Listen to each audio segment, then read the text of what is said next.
ಮೊಳಕೆ ಬರಿಸಿದ ಕಡಲೆಕಾಳು ಸಾರು, ನವಣಕ್ಕಿ ಅನ್ನ ಜೊತೆಯಲ್ಲಿ ಸ್ವಲ್ಪ ತುಪ್ಪ ಹಾಕ್ಕೊಂಡು ಊಟ ಮಾಡಿದ್ರೆ ತುಂಬಾ ರುಚಿಯಾಗಿರುತ್ತೆ. ಹಾಗೆ ಇದನ್ನು ಮುದ್ದೆ ಜೊತೆನೂ ಊಟ ಮಾಡ್ಬೋದು, ವೈಟ್ ರೈಸ್ ಜೊತೆನೂ ಊಟ ಮಾಡ್ಬೋದು. ಬನ್ನಿ ಈ ಮೊಳಕೆ ಬರಿಸಿದ ಕಡಲೆಕಾಳು ಸಾರನ್ನ ಹೇಗೆ ಮಾಡೋದು ಅಂತ ನೋಡೋಣ.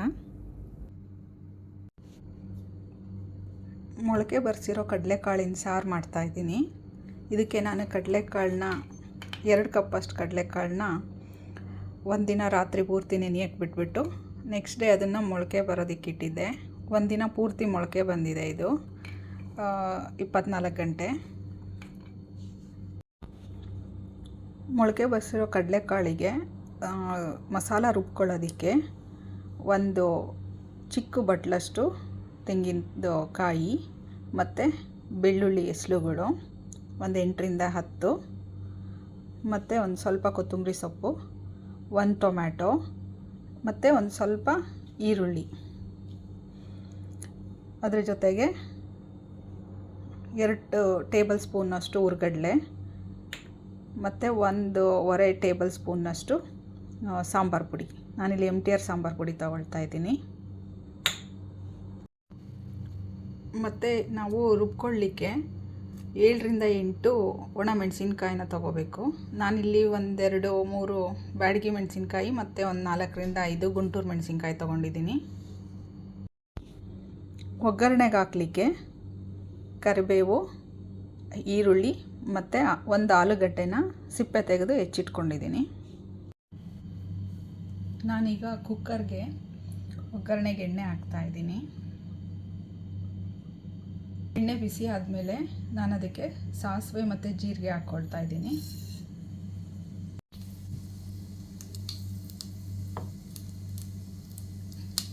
ಸಾಸಿವೆ ಸಿಡಿದ್ಮೇಲೆ ಅದಕ್ಕೆ ನಾನು ಕರಿಬೇವು ಮತ್ತು ಈರುಳ್ಳಿ ಹಾಕ್ಕೊಳ್ತೀನಿ.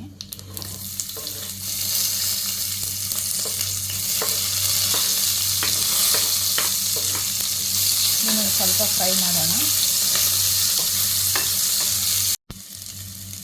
ಈಗ ನಾನು ಆಲೂಗಡ್ಡೆ ಸೇರಿಸ್ಕೊಳ್ತಾ ಇದ್ದೀನಿ.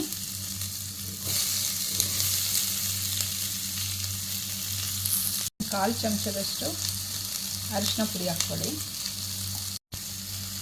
ಈಗ ಮೊಳಕೆ ಬರಿಸಿದ ಕಡಲೆಕಾಳನ್ನ ಸೇರಿಸ್ಕೊಳ್ತೀನಿ.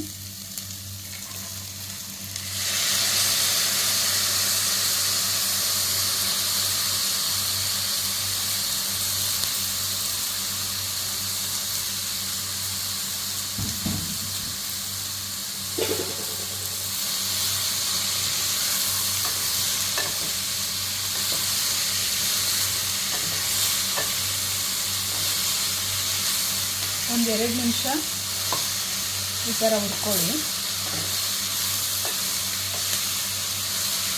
ಈಗ ನಾನು ಇದಕ್ಕೆ ರುಬ್ಬಿರೋ ಮಸಾಲೆನ ಸೇರಿಸ್ಕೊಳ್ತಾ ಇದ್ದೀನಿ.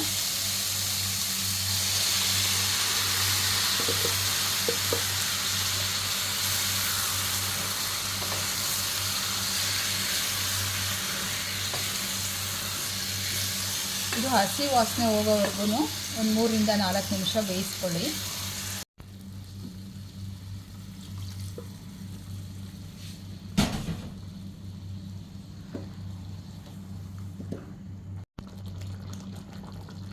ಈಗ ಇದು 3ರಿಂದ 4 ನಿಮಿಷ ಕುದ್ದಿದೆ.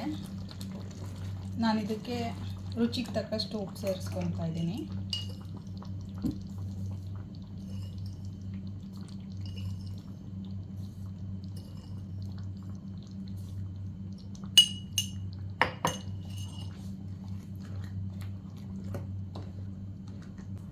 ಈಗ ಕನ್ಸಿಸ್ಟೆನ್ಸಿ ನೋಡಿಕೊಂಡು ಇದು ನೀರು ಆ್ಯಡ್ ಮಾಡಬೇಕು.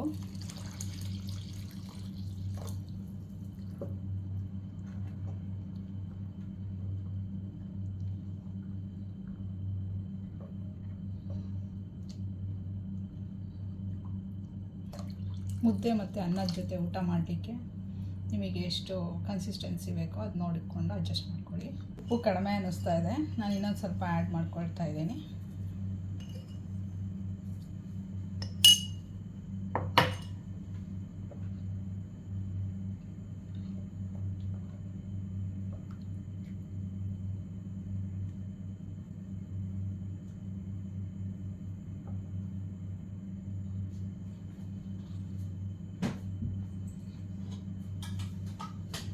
ಈಗ ಇದನ್ನು ಕುಕ್ಕರ್ ಮುಚ್ಚಿಬಿಟ್ಟು 2ರಿಂದ 3 ವಿಷಲ್ ಬರೆಸ್ಕೊಳ್ಳಿ.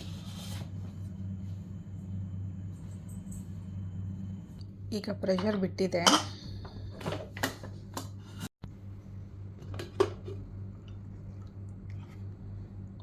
ಮೊಳಕೆ ಬರಿಸಿದ ಕಡಲೆಕಾಳು ಸಾರು ರೆಡಿಯಾಗಿದೆ.